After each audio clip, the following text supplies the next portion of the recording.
Hey, Charlie Goldberg here with Agents of Fandom, alongside the one, the only Kevin Chamberlin. Kevin, such an honor to have you here. How are you doing today? Oh, it's an honor to be here, Charlie. How am I doing today? Well, it's what 11 o'clock in Los Angeles, and I woke up to some crappy Supreme Court news. It seems like we're waking up to Supreme Court news every day. It's kind of weird. So that kind of colored my morning. But other than that, I'm pretty good. Yeah, well, I hope that we could brighten up your day here on Agents of Fandom. And, well, first up, I just gotta say, how's the weather in Los Angeles? I'm in New York, and I know that here it's hot, but I'm sure it's burning over there. Well, it's usually hot and smoky here. It's hot and smoky there. We usually have wildfires burning. It's so weird that the East Coast and the rest of the country is having it this year. We've had really, it's been very cool up until we're just having the beginning of our first heat wave, but it hasn't gotten out of the 70s like all summer. So it's been nice. That sounds great. All right. Yeah. So we're going to get right into it. Obviously, Kevin Chamberlin, he was Bertram on Disney Channel's Jessie. He was in the movie Die Hard, and he was also a big part of Broadway. Now, I got to ask, because entertainment is just such a niche place and job promotion to get into, what was it like getting into entertainment, and what inspired you to become an actor? I started really early when I was a little kid.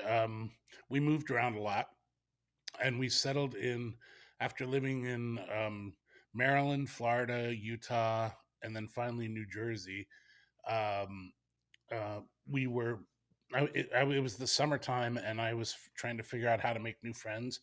And my mom saw that there was auditions for a summer theater program, and I auditioned, and I got cast as Huckleberry Finn in Tom Sawyer the musical, and I kind of got the theater bug there, and just started doing one play after another, uh, all through middle school and high school, and decided to major in it in college at Rutgers, and which was a really good program, and still is. I actually just gave the commencement speech there.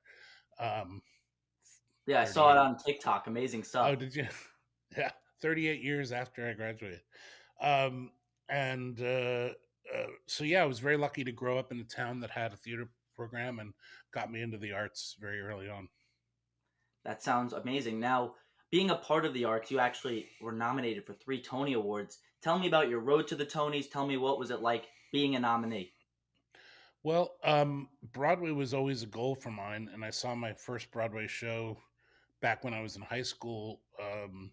I saw Sweeney Todd in 1979, and it was weird because a couple of years ago I got to do Wicked on Broadway in the same theater that I saw Sweeney Todd in, and I remember the seat. I would play to that seat sometimes when I was getting bored doing 8 shows a week. But yeah, I did. I started out in the chorus of a musical called My Favorite Year on Broadway. That was my first Broadway show, and then kept getting bigger roles, and then I did a musical called Seussical, which you probably heard of, the Dr. Seuss musical, and that was my first big Tony nomination. And then a play called Dirty Blonde, about the old movie star Mae West. And then 10 years after that, got my third one playing Uncle Fester in The Addams Family. So it was a long road. I mean, Broadway is very hard. It separates the men from the boys. It's like 8 shows a week. Now, I'm in the entertainment business, but I'm an on-air broadcaster, so it's a little bit different than acting. But obviously, acting is an insane craft, and I'm sure it's really hard to transfer said craft from one place to another. What was it like being in Die Hard? Because that was one of your first roles in front of the camera. How did you change from a stage to a movie set? You just make everything smaller, and but still the same intensity, still the same truth. The best definition of acting I ever heard was being truthful under imaginary circumstances. And whether the imaginary circumstances is on a set, on a film set, or playing a 2,000 seat house, you just have to adjust. When you're playing 2,000 seats, you got to speak louder. You got to hit the back of the theater, get to that last seat, so that they're having the same experience as the people in the front row. And with uh, TV and film, depending on what you're doing, the content of your script dictates what kind of style you're going to be acting in. Like Disney Channel is a lot different than doing an episode of Law and Order. So, and doing a sitcom is in front of a live studio audience. So that is sort of the perfect marriage of TV and film. So you just have to alter your performance style, and in film, it's more about film is a visual medium, so you're telling a lot of the story through your eyes, since the camera is right here. So what do they say, the eyes are the windows to the soul. I think So so. Yeah.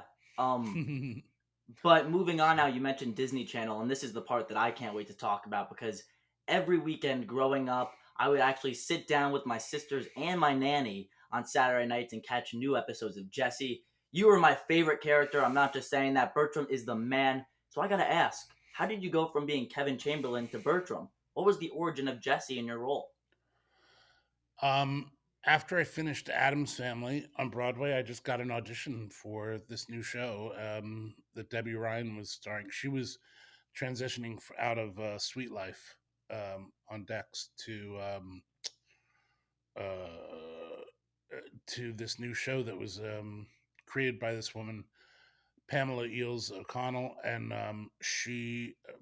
basically she and Debbie developed the show together, and it's sort of based on The Nanny. It's Pam wrote for The Nanny, and so it was a nanny of adopted kids, and she created this butler role that was it was originally more of a British kind of guy, and I came in and did my take of like a pompous kind of more of an American um, style acting and voice dialect, and uh, he was described as being very gruff and cranky and lazy, but also very lovable and really loved the kids. And she and the nanny and Bertram would be the surrogate parents for when the parents are away. And the parents were away a lot more than they thought because both the parents got jobs on other TV shows. So that's why you never saw them. Oh, I thought that was just a part of the storyline. No, they were supposed to be in more. Wow. Well, something I love about Jesse is the fact that it's a show really based around kids, and I everybody on the show is so talented. But you're working with kids. Obviously, they still have a lot to learn in the acting industry. So, how did the four kids really improve on their acting over the years, and what was it like working with them? Yeah, I became sort of a mentor for them because I was the seasoned professional. And, um, we worked with them a lot. We had some great directors. And comedy is sort of you either are funny or you're not. You know how to land a joke or you don't. And most of the time, they didn't need trouble with that. It was more of the um, diction and volume and really just the regular being truthful under imaginary circumstances, finding the truth in each moment. Because you can be really shticky and funny, but if the joke is always going to be funnier if there's truth behind it. So we worked hard with them. They got a crash course in acting and comedy and specifically sitcom acting, and now they've all gone on to various great successes, especially Peyton. She's doing incredibly well now. Yeah, definitely. It's insane seeing the origin of all those actors and actresses at their start, and I kind of grew up with them in a way, which is just Yeah, amazing. yeah, So and they were Jesse, kind of my surrogate kids. so Jesse was always an over-the-top show. Every episode was a completely crazy storyline. One of the craziest, I'd say, patterns or consistencies in Jesse was Mr. Kibling. What was it like working with a giant Asian water monitor on the set? Mrs. Kipling. This remember, is my bad. remember.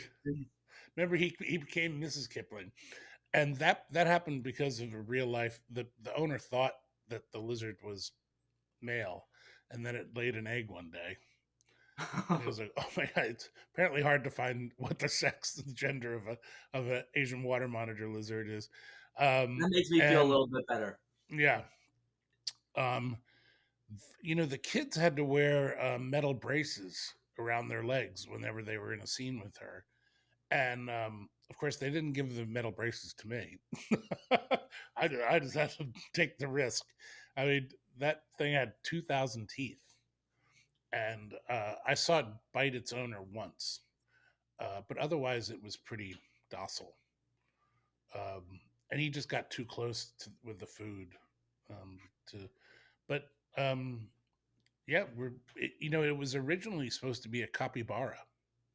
Oh, really? Yeah, and they couldn't find a capybara. That in the pilot, it was a pet capybara. Now, Mrs. Kibling had kids in the show. Were they those actually a bunch of baby lizards too, or Yep. CGI? Nope, they were real. Except the ones on my fingers, they were rubber. So, one of my favorite characteristics about Bertram is the fact that whenever the parents came into town, you just flipped this switch. You went Yeah, from the lazy, sarcastic butler to being, uh oh, I'm going to clean the dishes. Uh oh, Mrs. Ross, what do you want? It was just such a brilliant aspect of your character. What was it like flipping that switch, and was it challenging? no, that was very fun.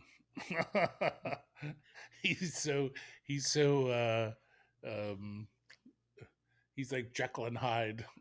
He's just nasty. He's such a kiss ass to his employers. Yeah, it was fun. So, do you have a favorite Jesse episode or moment? I do. I have a couple. Well, I directed a bunch of episodes, and so the first one that I directed was "Are You Smarter Than a Fifth Grader?" The one where Ravi has the hot peppers in school, and he gives it to the bully. Um, that was the first time I ever directed, and it was really fun. I love the panic room episode. Um, I love the episode where you find out that Bertram's a hoarder. His bedroom is packed with and I love all the Halloween episodes. They were really fun. And the takeoffs, we did a couple movie takeoffs. Like The there's a Shining, right? Hitchcock, what? The The Shi Shining, yeah. Yep. Rear Window. There's a famous Hitchcock movie called Rear Window, and that's the episode where uh, Cameron, where Luke has a leg cat. He's broken his leg, and he thinks he sees Bertram murder somebody down in the park. Um, that's based on a Hitchcock movie called Rear Window. So there was a lot of homages to old movies in the Jesse. Each each title kind of referenced either a movie or a song, um, or a TV show. It was the titles are very clever. I had no idea you also directed a bunch of episodes. That's incredible. How did you end up getting into that position? Well, I didn't really want to do a kid show when I first auditioned for it, but then I thought, if I can get this into my contract, it'll make it worthwhile. It'll be like a training ground, so I can direct other shows and other TV shows. Well, on another note, when you changed from Kevin to Bertram, how did your popularity rise? Did it just meteorically soar? Did people start recognizing you on the street? How did that all play out? Yeah, it was really bizarre. Um, I mean, when I was doing Broadway, I was famous within 10 blocks of in New York, whereas I mean, if I go out to a mall or um, just outside on the street here in LA, I mean, I have to take 10 to 20 pictures a day. Everyone has a phone now, so everyone has a camera, and it's great. I mean, most people are really lovely and wonderful, and then plus with doing TikTok now, that's really exploded my popularity, and people don't call me Bertram anymore. They call me Kevin, which is nice. Now, Kevin, you talked about your TikTok. Your TikTok's 10 million followers plus. How did that all come about? When did you start on TikTok? During COVID, when I didn't have anything to do, I started. Uh, there was a trend where people were writing songs for a mythical production of a musical of Ratatouille, Yep. and so I wrote a song and it went viral. And I started making more TikToks with a friend of mine named Sam Kite, and he does digital advertising, and so he watches trends, and we just did the big grimace one where you drink the grimace shake and it turns into a horror show, and we just hit 2 million views on that. So um, it's fun. It's a lot of work too, and I've got some branding deals. So that's been nice when I'm not, especially now because there's a strike. Everything's dead here. Yeah, I'm sure. And really, with the TikTok, what would you say to a young and up and coming influencer if they want to be kind of like you? What advice would you give them for the acting world or the TikTok world? Be original, um, and learn the TikTok language. You know how to hashtag things, watch trends, uh, and really try to do what no one else is doing. You know, be creative. Now, speaking of creative, one of the most creative aspects of your character, circling back to Jessie, was the famous "It's too far" catch Yes. line. How did you come up with that incredible catchphrase? Was the writers. It was the writers. It was all the writers. It just happened in one episode where I guess the doorbell rang, and they were like, "Bertram, you're gonna get the door," and I'm like, it's too far.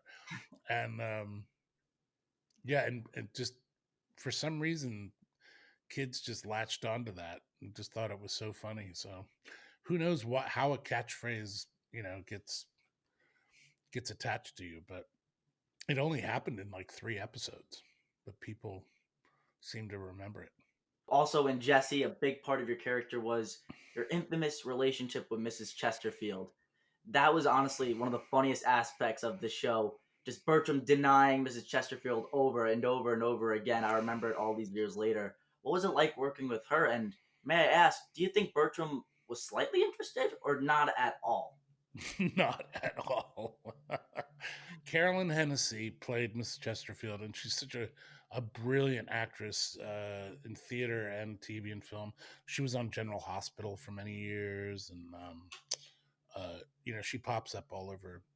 She's like the queen of guest stars, and she's just brilliant. And they kind of, it was just a one-off character, and then people loved her so much that they kept bringing her back as sort of Bertram's foil, and it was a very funny relationship. And it, standards and practices were very, very difficult.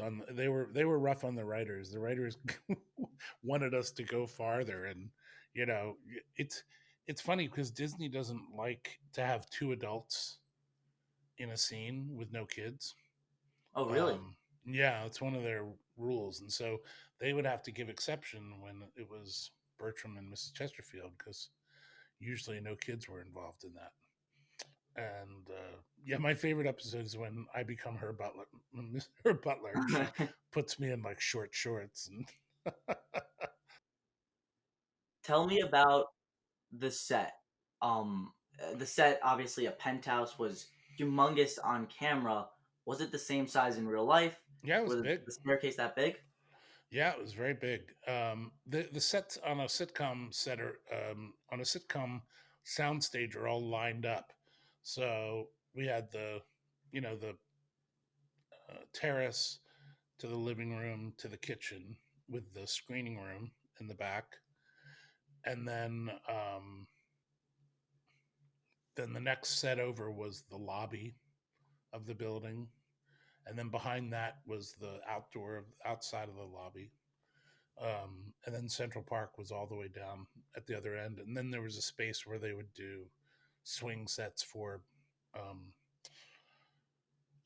different episodes. They'd build, like Ravi's room or Luke's room, and the hallway to the bedrooms was always there. But yeah, it was the size. It was real life size. Um, but everyone thinks that when we got in the elevator, we went up the stairs, but they had to cut, and then we come out of the elevator. There was no, the elevator doesn't go anywhere. So it's just the There's, door. yeah, when we go up the stairs, it's just a platform. We have to come back down. There was an escape steps, behind, but beautifully done. Really beautiful, a beautiful set. So tell me more about the backstage experience with Jessie. What is one story that you haven't told anybody before? Hmm. Um, before every live taping, we would all go back into the screening room and sort of have a circle, and we would run our lines really quick, and it was like doing a play, every week in front of a live studio audience. So it's like a 22-minute or 25-minute play, and so we would all get in a circle and really connect and say we're gonna have a good show, and kind of like a huddle in a football game. And Debbie really she led that cast very well. So she was sort of the cheerleader of all of us. And yeah, she's an incredible actress and a wonderful person.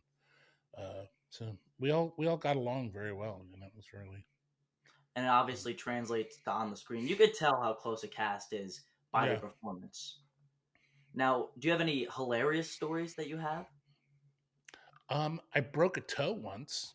You broke a toe? Yeah, there was a scene where I was on a dunk tank. You know those dunk tanks where you throw. There was a carnival, and I'm sitting on the dunk tank seat, and they didn't put enough water in the tank. And when it hit and I dropped down, my toe hit the bottom and broke. It would hurt. um, that was one. Uh, there was one where it took place in a jungle, like there was a plane crash, Yep. and um, and they covered the floor of the soundstage with this kind of like a peat moss kind of thing, and there were bugs in it, and, and we were getting like bitten, and there was something I was allergic to, and I was like my face swelled up, and if you see that episode, I'm talking like this because I can't breathe. I mean, it was just a mess because they brought in all this jungle foliage. It was all live. It wasn't plastic. It was all there are corporations, there are companies that's their thing. They bring in live plants for scenery decoration. But there was something in that stuff they put on the ground that had a lot of bugs in it. So, talk to me about one of your more viral videos, and this is one of my favorite YouTube videos ever. Your music video about how you want to be in a Marvel movie. How That's one big of of my a Marvel favorites. fan are you? Yeah, that's one of my favorites. I'm big. I've always wanted to play Kingpin.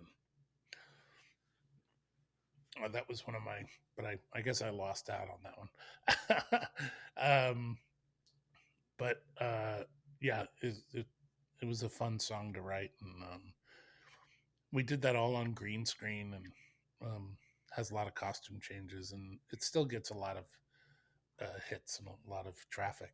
I love all the songs: Mustache Respect, um, Turtleneck and Blazers. Um, and I did a bunch of Sprouts commercials, and I'm really proud of those. I like um, and then there was one where I just threw a pizza. I don't know if you've ever seen that one, I don't think I have. where I just took a pizza out of a pizza box and threw it onto the driveway. It was like it was a takeoff of that for my male audience. There was a thing where a guy just rolled a boulder down a hill. You know, it's like guys would really love to watch a boulder roll down a hill, or throw a rock on a frozen lake and watch it crack. Yeah. And the voiceover is for my male audience. So I did a takeoff of that by just taking a pizza and throwing it, and it got so people got so upset. They were like, "You're wasting pizza!